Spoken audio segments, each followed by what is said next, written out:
ഇവിടെ വളരെയധികം കഷ്ടപ്പെട്ട് ബുദ്ധിമുട്ടി ജീവിക്കുന്ന ആളുകളാണ് അധികം പേരും. കാർഷിക വൃത്തിയിൽ ഏർപ്പെട്ടിരിക്കുന്നവരുണ്ട്, ചില വ്യവസായ സ്ഥാപനങ്ങൾ നടത്തുന്നവരുണ്ട്. അവർക്കെല്ലാം അനുകൂലമായ സാഹചര്യങ്ങളും കാലാവസ്ഥകളും ദൈവം നൽകി തന്നിട്ടുണ്ട്. ഇവിടെയുള്ള കുഞ്ഞുങ്ങൾ വിദ്യാഭ്യാസപരമായി ഉന്നത നിലവാരം പുലർത്തുവാൻ താല്പര്യപ്പെട്ടുകൊണ്ട് അടിമാലി തുടങ്ങിയുള്ള സ്ഥലങ്ങളിലെ വിദ്യാഭ്യാസ സ്ഥാപനങ്ങളിൽ പഠനത്തിൽ ഏർപ്പെട്ടിരിക്കുന്നവരാണ്. അങ്ങനെ ആ നിലയിൽ എല്ലാ നിലയിലും വികാസം പ്രാപിച്ച ആളുകൾ ഈ പ്രദേശത്തുണ്ട്.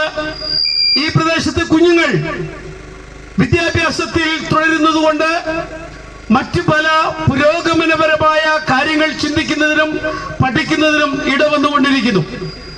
അങ്ങനെ എല്ലാ നിലയിലും അനുഗ്രഹിക്കപ്പെട്ട ഒരു സ്ഥലമാണിത് എന്ന് ഞങ്ങൾ ആവർത്തിച്ചു പറയുന്നു. അത് മാത്രമല്ല, ആവർത്തിച്ച് രക്ഷയുടെ സന്ദേശം, ദൈവസ്നേഹത്തെ കുറിച്ചുള്ള സന്ദേശം നിങ്ങളോട് പങ്കുവയ്ക്കുവാൻ ഞങ്ങൾക്ക് ഇടവരുന്നത് ദൈവം നിങ്ങളെ സ്നേഹിക്കുന്നു എന്നുള്ളതിന്റെ തെളിവാണ്. എന്നെല്ലാം മാറ്റവും മറിച്ചിലുമുള്ള ലോകത്തിലാണ് നമ്മൾ ജീവിക്കുന്നത്. കാലാവസ്ഥാ വ്യതിയാനം ഇപ്പോൾ പല സ്ഥലങ്ങളിലും ഒരു ചർച്ചാ വിഷയമാണ്.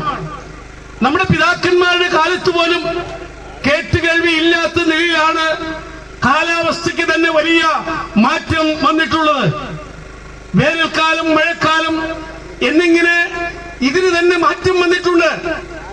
അത് മാത്രമല്ല, അനേക സംഭവ വികാസങ്ങൾ ലോകത്തിന്റെ നാലാമുഖിലും കാണുകയും കേൾക്കുകയും ചെയ്യുകയാണ്. ഒരു വശത്ത് യുദ്ധം കൊടുമ്പിരിക്കൊള്ളുകയാണ്. എന്താണ് ഇതിന് പരിഹാരം? ഇത് തലപുകഞ്ഞ് ആലോചിച്ചിട്ട് ഒരു പര്യവസാനത്തിൽ എത്തിച്ചേരുവാൻ ലോക നേതാക്കന്മാർക്ക് കഴിഞ്ഞിട്ടില്ല. മറ്റൊരു സ്ഥലത്ത് ആളുകൾ മഹാദാരിദ്ര്യത്തിലാണ്. അനേക സ്ഥലങ്ങളിൽ വലിയ വലിയ പ്രശ്നങ്ങൾ, പ്രതികൂലങ്ങൾ കാർമേഘങ്ങൾ പോലെ ഉരുണ്ടുകൊണ്ടിരിക്കുകയാണ്. എന്നാൽ നാനാതുറകളിലുള്ള ആളുകൾ ഇത് സമഗ്രമായി വീക്ഷിച്ച് ഇതിനൊരു പരിഹാരം വരുത്തുവാൻ തലപുകഞ്ഞ് ആലോചിക്കുകയും വളരെ ചർച്ചകൾക്ക് വിധേയമാക്കുകയും ചെയ്തുകൊണ്ടിരിക്കുന്നു. എന്നാൽ പ്രിയപ്പെട്ടവരെ, മനുഷ്യന്റെ പരിധിയിൽ നിർത്തുവാൻ കഴിയാതെ വണ്ണം പ്രശ്നങ്ങൾ ഒന്നിന് പിന്നാലെ മറ്റൊന്നിലേക്ക് വഴുതി മാറിക്കൊണ്ടിരിക്കുകയാണ്. കലാപങ്ങൾ കുറയുകയല്ല, കൂടി വരികയാണ്. മോഷണം പെരുകുകയാണ്. കൊലപാതകത്തിന് അറുതിയില്ല. അക്രമങ്ങൾ വർദ്ധിക്കുകയാണ്. അനാശാസ്യ പ്രവർത്തനങ്ങളെ തടയാൻ ആർക്കും കഴിയുകയില്ല. ഇതെല്ലാം എന്താണ് സൂചിപ്പിക്കുന്നത്? എന്താണ് ഇതിന്റെ എല്ലാം കാരണം? ഇത് എവിടെ ചെന്നാണ് അവസാനിപ്പിക്കുന്നത്? ഇത് ആർക്കാണ് അവസാനിപ്പിക്കാൻ സാധിക്കുന്നത്? ഇങ്ങനെയുള്ള പ്രശ്നങ്ങളിലേക്ക് മനുഷ്യൻ തലവഴിഞ്ഞ് ചിന്തിക്കുമ്പോൾ, ആലോചിക്കുമ്പോൾ ആർക്കും ഒരു എത്തുംപിടി കിട്ടുന്നില്ല. എന്നാൽ ഇന്ന് ഈ മധ്യാഹ്ന സമയത്ത് തലയ്ക്ക് മുകളിൽ സൂര്യൻ ശക്തിയോടെ കത്തിജ്വലിക്കുന്ന ഈ സന്ദർഭത്തിൽ മാന്യശ്രോതാക്കളെ, ഞങ്ങൾ നിങ്ങളോട് പറയട്ടെ, ഇതിന്റെ കാരണം മറ്റൊന്നല്ല. ഇതിന്റെ കാരണം പാപം എന്നാണ് ദൈവത്തിന്റെ വചനമാകുന്ന ബൈബിളിൽ രേഖപ്പെടുത്തിയിരിക്കുന്നത്. മനുഷ്യൻ പാപിയാണ്. ഞങ്ങൾക്ക് നിങ്ങളോട് ഏതെങ്കിലും വിദ്വേഷമോ വൈരാഗ്യമോ സ്നേഹത്തിന് അകൽച്ചയോ ഉണ്ടായിട്ടല്ല. സകല മാനവരാശികളും ഒരുപോലെ പാപികളാണെന്ന് ഞങ്ങൾ ആവർത്തിച്ച് പറയാനുള്ള കാരണം ദൈവത്തിന്റെ വചനമാകുന്ന ബൈബിളിൽ അങ്ങനെ രേഖപ്പെടുത്തിയിരിക്കുകയാണ്. ഒരു വ്യത്യാസമില്ല. എല്ലാവരും പാപം ചെയ്ത് ഒരുപോലെ ദൈവ തേജസ് ഇല്ലാത്തവരായിരുന്നു. അതിന് രാജ്യം, ഭാഷ, നിറം, സംസ്കാരം ഇതൊന്നും വ്യത്യാസമില്ല. ആണാകട്ടെ, പെണ്ണാകട്ടെ, പാശ്ചാത്യനാകട്ടെ, പൗരസ്ഥനാകട്ടെ, ഇംഗ്ലീഷുകാരനാകട്ടെ, ഹിന്ദിക്കാരനാകട്ടെ, മലയാളക്കാരനാകട്ടെ, ആരുമാകട്ടെ, വലിയവനായ ദൈവത്തിന്റെ മുമ്പിൽ ഒരുപോലെ പാപികളാണ്.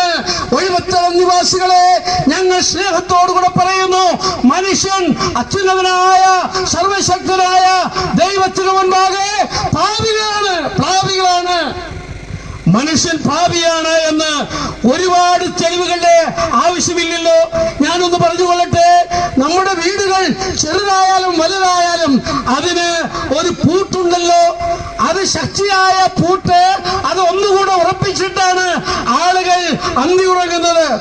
നമ്മുടെ വ്യാപാര സ്ഥാപനങ്ങളിൽ അവർക്ക് കടകളിൽ 1-2 പൂട്ടുകൾ കാണും. എന്താണ് കാരണം? ഇവിടത്തെ ഏതെങ്കിലും മൃഗങ്ങളെ ഭയന്നിട്ടാണോ? അല്ലല്ലോ. പിന്നെ ആരെ ഭയന്നിട്ടാണ് വ്യാപാര സ്ഥാപനങ്ങളിലെ പൂട്ടുകൾ ശക്തിയായി ഉറപ്പിക്കുന്നത്? ആരെ ഭയന്നിട്ടാണ് വീടുകൾ ശക്തിയായി ഉറപ്പിക്കുന്നത്? കാരണം വളരെ വ്യക്തമാണ്. നമ്മെ പോലുള്ള മനുഷ്യർ നമ്മോടുകൂടെ ഉണ്ണും ഉറങ്ങിയും നടന്നും കളിച്ചും ചിരിച്ചും യാത്ര ചെയ്തും മുന്നോട്ട് പോകുന്ന അനേക ആളുകളുണ്ടല്ലോ. മനുഷ്യവർഗത്തെ മാനവവർഗത്തെ ഭയന്നിട്ടാണ്, മനുഷ്യനെ ഭയന്നിട്ടാണ് ഇതെല്ലാം ചെയ്യുന്നത് എന്നുള്ളത് വളരെ വ്യക്തമല്ലേ? സ്വർണ്ണക്കടകൾ മോഷ്ടിക്കുന്നു. ആരാണത് ചെയ്യുന്നത്? ഈ മോഷണ വാസനയുള്ള മനുഷ്യവർഗമല്ലേ? പ്രിയപ്പെട്ട സ്നേഹിതരെ, സുഹൃത്തുക്കളെ, ഒരുവൻ മറ്റൊരാളെ അടിക്കുന്നു, ഒരുവൻ മറ്റൊരാളെ നിർദാക്ഷിണ്യം വകവരുത്തുന്നു, ജീവനോട് കുഴിച്ചുമൂടുന്നു, പല കഷണങ്ങളായി വെട്ടി നുറുക്കുന്നു. മനുഷ്യന്റെ മനസാക്ഷി മരവിച്ചിരിക്കുകയല്ലേ? എന്താണ് കാരണം? കാരണം മറ്റൊന്നല്ല, ഒഴുവത്തളം നിവാസികളെ, മനുഷ്യൻ പാപിയാണ് എന്നുള്ളതിന് ഇതിനേക്കാൾ അധികം തെളിവുകളുടെ ആവശ്യമില്ലല്ലോ. മനുഷ്യൻ ഭാവിയാണ്. ദൈവത്തിന് മനുഷ്യനോട് സ്നേഹത്തിൽ നിന്ന് അകൽച്ച ഉണ്ടായിട്ടല്ല. ദൈവം സ്നേഹമാണ്. ഭാവികളായ മനുഷ്യവർഗത്തെ സ്നേഹിക്കുന്ന ഒരേ ഒരുവനേ ഉള്ളൂ, വലിയവനായ ദൈവം. നിങ്ങളുടെ പേരെന്തുമാകട്ടെ, നിങ്ങളുടെ ഭാഷ എന്തുമാകട്ടെ, നിങ്ങളുടെ ജീവിത സാഹചര്യം എന്തുമാകട്ടെ, നിങ്ങളുടെ സംസ്കാരം എന്തുമാകട്ടെ, മനുഷ്യൻ പാപിയാണ്. പക്ഷേ പാപിയായ മനുഷ്യനെ സ്നേഹിക്കുന്ന ഒരുവനുണ്ട് കേട്ടോ. പാപിയെ സ്നേഹിക്കുന്ന ഒരുവനുണ്ടോ? എന്താണ് ഇന്ന് കുടുംബങ്ങളിലെ പ്രശ്നം? വ്യക്തികളിലെ പ്രശ്നം എന്താണ്? ചില വ്യക്തികൾ ആത്മഹത്യ ചെയ്യുന്നു. ചില വ്യക്തികൾ അവർ വലിയ അക്രമങ്ങൾ ചെയ്യുന്നു. അവർ ജയിലുകളിൽ അടയ്ക്കപ്പെടുന്നു. ഓരോ അങ്ങനെയുള്ള വ്യക്തികളോട് അടുത്തിടപഴകിയാൽ, അടുത്ത് സംസാരിച്ചാൽ അവർക്ക് പറയാൻ കഴിയുന്ന ഒരു കാര്യമുണ്ട്. ഞങ്ങൾ അനവധിയായ ആളുകളെ നേരിൽ കണ്ട് സംസാരിക്കാറുള്ളവരാണ്. അവരിൽ ബഹുഭൂരിപക്ഷവും പറയുന്നത്, സാറേ, ഞങ്ങളെ സ്നേഹിക്കാൻ ആരുമില്ല, ഞാൻ സമൂഹത്തിൽ നിന്ന് ഒറ്റപ്പെടുകയാണ്, വീട്ടിൽ നിന്ന് പുറന്തള്ളപ്പെടുകയാണ്, എല്ലാവരും ഞാൻ വെറുക്കപ്പെടുകയാണ്, എന്നോട് കൂട്ടുകൂടുവാൻ, എന്നോട് സംസാരിക്കുവാൻ, എന്റെ അടുത്തിരിക്കുവാൻ, ഒരുമിച്ച് ചായ കുടിക്കുവാൻ, കുശല പ്രശ്നം പറയുവാൻ ആരും തയ്യാറാകുന്നില്ല. എല്ലാവരും ഞാൻ ഒറ്റപ്പെട്ട നിലയിലാണ് ജീവിക്കുന്നത്. കാര്യം എന്താണ്? കാരണം അവനെ സ്നേഹിക്കാൻ ആരുമില്ല. അതാണ് അവന്റെ പരാതി. പ്രിയപ്പെട്ട സ്നേഹിതരെ, സുഹൃത്തുക്കളെ, അനേക വീടുകളിൽ കുടുംബകലഹം, പത്രങ്ങളിലൊക്കെ നാം അത് വായിക്കാറുള്ള കാര്യങ്ങളാണല്ലോ. എന്താണ് കുടുംബകലഹത്തിന് കാരണം? ഭാര്യയും ഭർത്താവും തമ്മിൽ വലിയ കലഹമാണ്. അത് അക്രമത്തിലേക്ക് നീങ്ങുകയാണ്. ഒരുപക്ഷെ വീട്ടിൽ നിന്ന് പുറന്തള്ളപ്പെടുന്നതിനോ അല്ലെങ്കിൽ ആ വ്യക്തിയെ മറ്റൊരാൾ കൊലപാതകത്തിലേക്ക് നയിക്കുന്നതിനോ അത് മുഖാന്തരമായി തീരുകയാണ്. എന്താണ് കാരണമെന്നറിയാമോ? കാരണം മറ്റൊന്നല്ല, അങ്ങനെയുള്ള കുടുംബങ്ങൾ, അനേക കുടുംബങ്ങളെ ഞങ്ങൾ സന്ദർശിച്ചിട്ടുണ്ട്. അവർ പറയുന്നത് മറ്റൊരു കാരണമല്ല, സ്നേഹം അവരുടെ ഇടയിൽ ഇല്ല തന്നെ. ഭാര്യയ്ക്ക് ഭർത്താവിനെ സ്നേഹിക്കാൻ കഴിയുന്നില്ല, ഭർത്താവിന് ഭാര്യയെ സ്നേഹിക്കാൻ കഴിയുന്നില്ല. അവരുടെ ജീവിതത്തിൽ എന്തോ ഒരു അകൽച്ച വന്നിരിക്കുകയാണ്. സ്നേഹമില്ലായ്മ കുടുംബത്തെ തകർത്തുകൊണ്ടിരിക്കുകയാണ്. വ്യക്തികളിൽ സ്നേഹം അനുഭവിക്കുന്നില്ല, കുടുംബങ്ങളിൽ സ്നേഹം അനുഭവിക്കുന്നില്ല. ഇത് തന്നെയാണ് സമൂഹത്തിലേക്ക് വ്യാപിക്കുന്നത്. ഇങ്ങനെയുള്ള സാഹചര്യത്തിൽ വഴിവത്തള നിവാസികളെ, ഈ ഉച്ചഭാഷയുടെ ശബ്ദവൃത്തത്തിനുള്ളിൽ ഞങ്ങളെ സ്നേഹിക്കുന്ന മാന്യശ്രോതാക്കളെ, നിങ്ങളെ സ്നേഹിക്കുന്ന ഒരുവരുണ്ട്. നിങ്ങൾ ആരുമാകട്ടെ, നിങ്ങളുടെ സാഹചര്യം എന്തുമാകട്ടെ, നിങ്ങളുടെ പ്രകൃതി എന്തുമാകട്ടെ, നിങ്ങളെ സ്നേഹിക്കുന്ന ഒരുവരുണ്ട്. ആ ദൈവത്തെയാണ് ഞങ്ങൾ പ്രസംഗിക്കുന്നത്. God is love. ദൈവം സ്നേഹം തന്നെ. എന്റെ മാന്യ ശ്രോതാവേ, സ്നേഹിത, അവൻ നിങ്ങളെ സ്നേഹിക്കുന്നു. അവൻ നിങ്ങളെ സ്നേഹിക്കുന്നു എന്നുള്ളൊരു തെളിവാണ് പിന്നെയും പിന്നെയും ഞങ്ങൾ നിങ്ങളുടെ അടുക്കൽ വന്ന് ഈ സ്നേഹത്തിന്റെ സന്ദേശം പറയുന്നത്. അവൻ നിങ്ങളെ സ്നേഹിക്കുന്നു, ദൈവം നിങ്ങളെ സ്നേഹിക്കുന്നു എന്ന് പറഞ്ഞാൽ എന്താണ് ഇതിന്റെ തെളിവ്? അതിന്റെ അർത്ഥം എന്താണ്? അതിന്റെ അർത്ഥം, ദൈവത്തിൽ നിന്ന് പാപനിമിത്തം അകറ്റപ്പെട്ട മനുഷ്യൻ ദൈവത്തിന്റെ ശത്രുക്കളായി കഴിയുകയാണ്.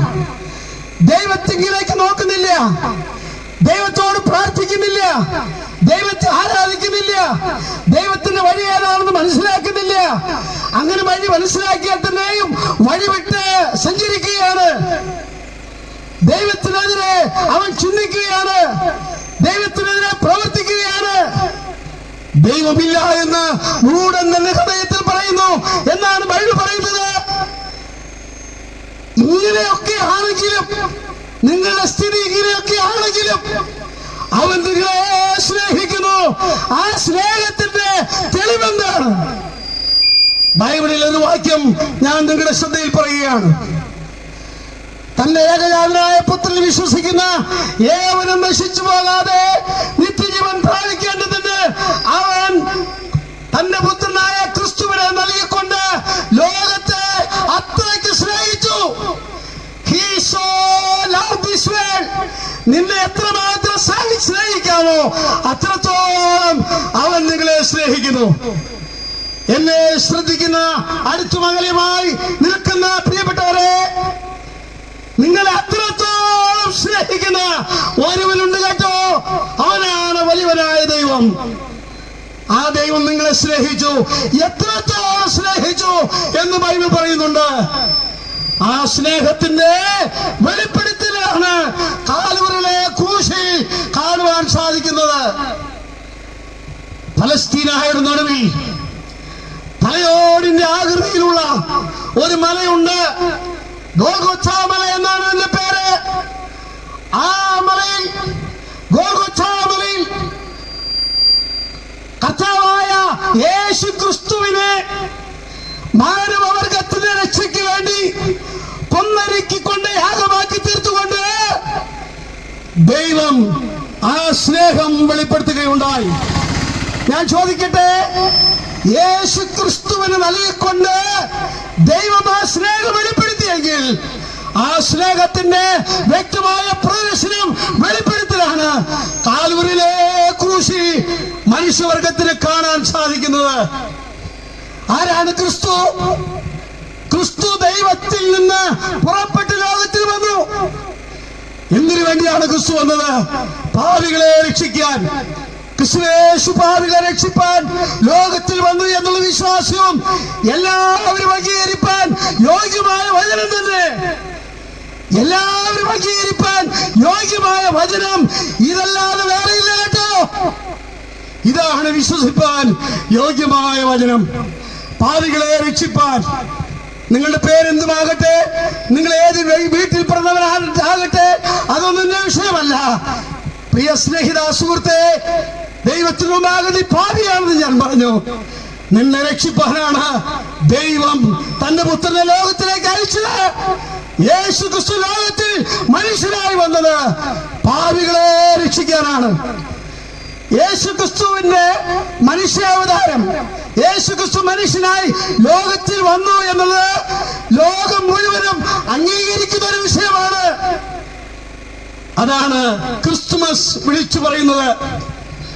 ഈ ഭൂലോകത്തിന്റെ നാനാകോണുകളിൽ എല്ലാ മുക്കിലും മൂലയിലും സമസ്ത മാനവരാശികളും ഒരുപോലെ ആഘോഷിക്കുന്ന ഒരു ഉത്സവമാണ് ക്രിസ്മസ്. യേശു ലോകത്തിൽ മനുഷ്യനായി ജനിച്ചു, മനുഷ്യനായി പിറന്നു.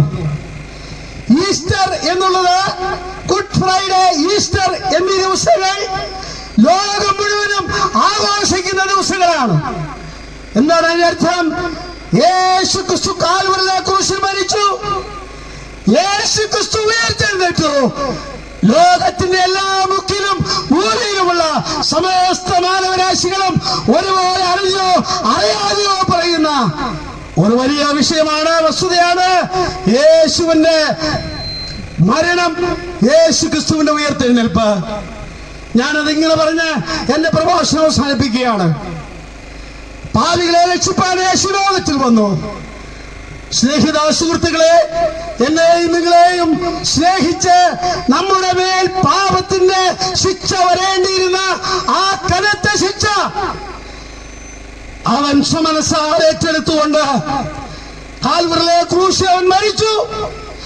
എല്ലാവർക്കും വേണ്ടി ഒരുവൻ മരിച്ചിരിക്കെ എന്ന് ബൈബിൾ ശക്തമായ ഭാഷയിൽ പറയുന്നു. അവൻ മരിച്ചു. അരിമത്യക്കാരൻ യോസേഫിന്റെ കല്ലറയിൽ അടക്കപ്പെട്ടു. തീർന്നില്ല. ഇന്നയോളം മരിച്ച അനേക ആളുകളുടെ കല്ലറകൾ ഇന്നും അടഞ്ഞു കിടക്കുകയല്ലേ? എത്രയോ പേരുടെ മൃതശരീരങ്ങൾ ഒഴിവത്തടം, തുമ്പിപ്പാറ, പടിക്കപ്പ്, ചില്ലിത്തോട്, ഈ നാനാഭാഗങ്ങളിൽ എത്രയോ ആളുകൾ മരിച്ചു. അവരുടെ മൃതശരീരമായി ദുഃഖത്തോടെ, കണ്ണുനീരോടെ, വിലാപത്തോടുകൂടെ സംസ്കരിച്ചിട്ടില്ലേ? അവരാരെങ്കിലും ഉയർത്തെഴുന്നേറ്റിട്ടുണ്ടോ? ഇല്ല എന്നുള്ളത് പരമാർത്ഥമല്ലേ? ഇവിടെയുള്ളവർ മാത്രമല്ല, ലോകത്തിന്റെ നാനാ അറുതികളെയും വ്യത്യസ്ത പ്രായത്തിൽ, വ്യത്യസ്ത സാഹചര്യങ്ങളിൽ മരണപ്പെട്ട എല്ലാ ആളുകളുടെയും മൃതശരീരം ദുഃഖത്തോടുകൂടെ കല്ലറയിൽ സംസ്കരിച്ചപ്പോൾ ഞാൻ എന്റെ ഭാഷയിൽ ഇങ്ങനെ പറയുകയാണ്. അടിമക്കച്ചവടത്തിന് അറുതി വരുത്തിയ എബ്രഹാം ലിങ്കന്റെ കല്ലറ അടഞ്ഞു കിടക്കുമ്പോൾ കറുത്ത വർഗക്കാരായ ആഫ്രിക്കൻ ജനതയ്ക്ക് 27 വർഷത്തോളം കൽച്ചുറുകിൽ അടയ്ക്കപ്പെട്ട പള്ളിയിൽ വന്ന സച്ചാൽ നെൽസൺ മണ്ടേലയുടെ കല്ലറ അടയ്ക്കപ്പെട്ടിരിക്കുമ്പോൾ സാഹിത്യത്തറവാട്ടിലെ കാരണവരായ പ്ലേറ്റോ, സോക്രട്ടീസ്, സിംഗർസോൾ തുടങ്ങിയവരുടെ കല്ലറ അടഞ്ഞു കിടക്കുമ്പോൾ ഇന്ത്യയുടെ രാഷ്ട്രപിതാവായ മഹാത്മാഗാന്ധിയുടെ കല്ലറ അടഞ്ഞു കിടക്കുമ്പോൾ നെപ്പോളിയൻ ബോണപ്പാർട്ടിന്റെ കല്ലറ അടഞ്ഞു കിടക്കുമ്പോൾ മനോഹരമായ ദേശീയ ഗാനത്തിന്റെ ഈരടികൾ എഴുതിയ രവീന്ദ്രനാഥ ടാഗോറിന്റെ കല്ലറ അടഞ്ഞു കിടക്കുമ്പോൾ ചേരിചേര പ്രസ്ഥാനത്തിന് അടിത്തറവാകിയ കരുത്തനായ പണ്ഡിറ്റ് ജവഹർലാൽ നെഹ്റുവിന്റെ കല്ലറ അടഞ്ഞു കിടക്കുമ്പോൾ